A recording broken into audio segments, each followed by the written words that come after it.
iPhone 13 versus Samsung Galaxy S23 Speed Test. Let's begin with a boot up in 3, 2, go and see which one gets there first. Now, we are looking at an Apple A15 Bionic chipset on the left. We have the Qualcomm Snapdragon 8 Gen 2 on the right, 8 gigabytes of RAM on the right versus 6 gigs of RAM on the left here. Actually, it might be 4. Yeah, this is a 13. The 14 has 6 gigs. This has 4.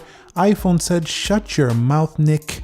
Today, I'm gonna boot up first over your little new Sammy boy. But Sammy boy, we'll take a break. We'll wait. Wow. That's quite a bit faster to turn on. I don't care, Nick. I don't care. I don't care about your little boot up test. It means nothing to me because I never boot my phone up, but I don't know what this thing is doing, optimizing what kind of apps. I wasn't doing an update, so I don't know what this is, but it should turn on a little faster than that usually. But definitely, you know, the iPhone is typically turns on faster because One UI takes a little more space. When are you gonna need to turn on your phone again? Probably in situations when it's lagging up or something like that, which doesn't happen often.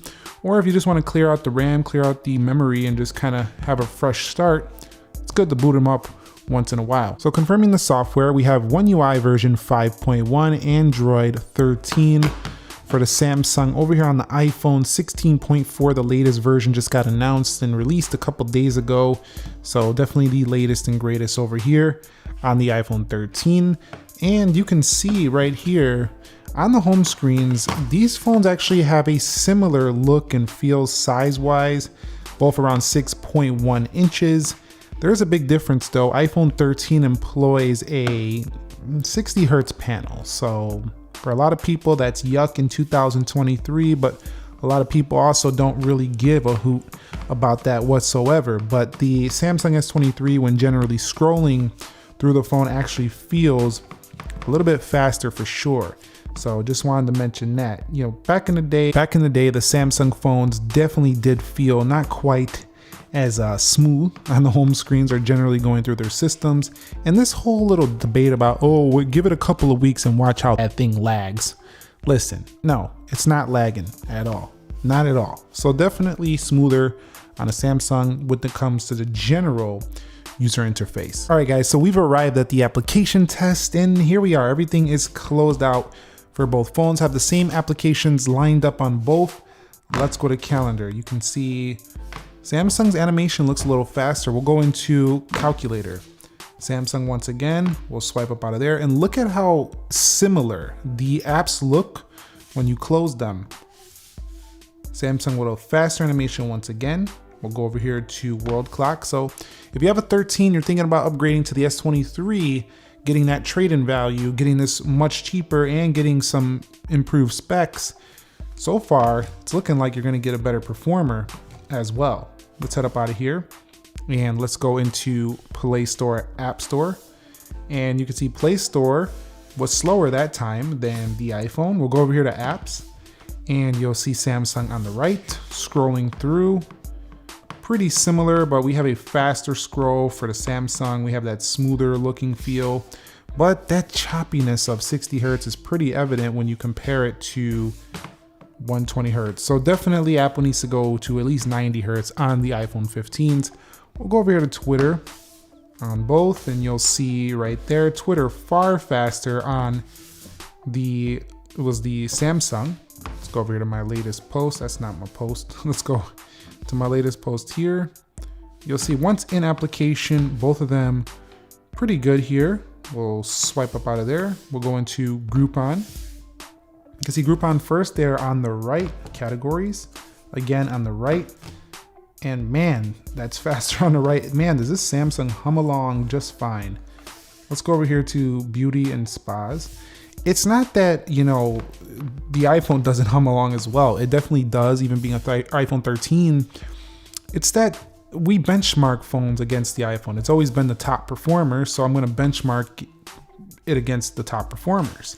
And Samsung has come to the level where not only they have more features now, their products are also starting to feel faster than a lot of Apple products, which is insane because It was never like that. It was always either you get more speed, more efficiency, more optimizations, or you're gonna go ahead and get yourself more features on the Samsung phone. But these days it's more like either you want all the features, speed, and maybe even more modern looking hardware with the punch hole versus this, you know, notch, or you just stick with what you know, which is Apple. And there's nothing wrong with that, sticking with what you know. It's an awesome product, and if you love it, continue to purchase that. But I'm just showing you that you can't sit over here and flex and act like, you know, Samsung hasn't come a long way. They definitely have. Apple's still winning there on that game. But again, some applications are still more polished for the iPhone, but you can see Dead Trigger 2. Actually, I think this one wasn't in the same match. I'm gonna go ahead and rerun that. Let me close this one out. Let me get this one in the same match. But definitely, you know, you're gonna find that even though you have an iPhone 13 that has not quite the smoothest display, it can still basically run everything about at the same performance. So we're in the same match now. Let's go ahead, same mission actually. Let's go ahead and rerun Dead Trigger one time, Dead Trigger 2, 3, 2, go. And iPhone's still faster. What about loading the page? That time just a hair quicker. Now when actually playing the game, you're operating on a similar size panel here, so you're not gonna have any big issues whatsoever on either. Although the punch hole is less obtrusive, so I do feel like Samsung's experience is a little bit better in that respect. You can see the notch right there kind of cutting into the map just a little bit. So overall, you know, pretty good on both, but the Samsung experience a little more immersive. Let's go ahead and go to Asphalt 9. You can see Samsung look to be in the lead, but Apple might take this. Apple usually does really well in the games, but you can see the Samsung definitely was a little faster there. And I can hear them already in the comments. Oh, wow, your Samsung phone S23 can barely keep up with the iPhone 13, a 2-year-old phone. Listen, it beat the iPhone 14 too, so come at me. You know, I'm just saying, like, let's go into Subway Surfers. You know, like, just admit the facts when the facts are there. You know, like, when it's faster, it's faster. Does it mean it's better? No, that's your opinion. You know, is it better? Better is opinion. And I always say that in my videos. You know, people get in the comments, oh, you need to be objective. You are a reviewer. What? Like, this is YouTube.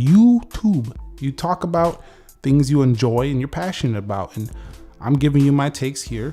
I'm not saying the Samsung phones are better.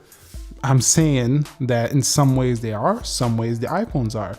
But I can tell you their Qualcomm Snapdragon 8 Gen 2 for Galaxy is definitely playing on the same level in real life to the iPhone 13, 14, 14 Pro, whatever you want to compare it to.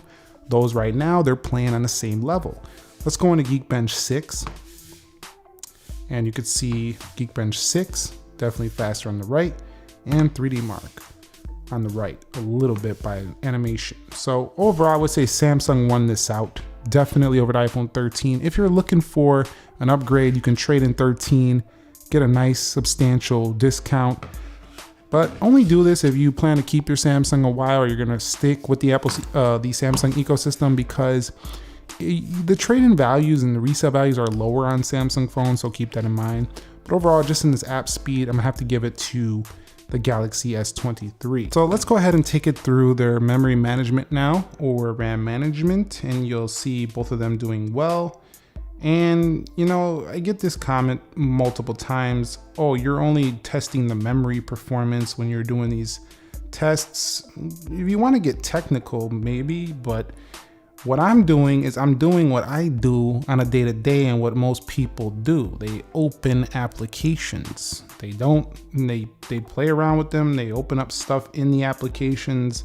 This is what people do in real life. They don't just, you know, go on their phone and start editing a 16-minute 4K video. You want to test the performance like that? Go ahead. 90% of the market doesn't do that stuff anyway. So you can make that video for a niche crowd of people who are actually going to edit on a tiny screen. The majority are going to edit on their MacBooks or their desktops. Let's head up out of here.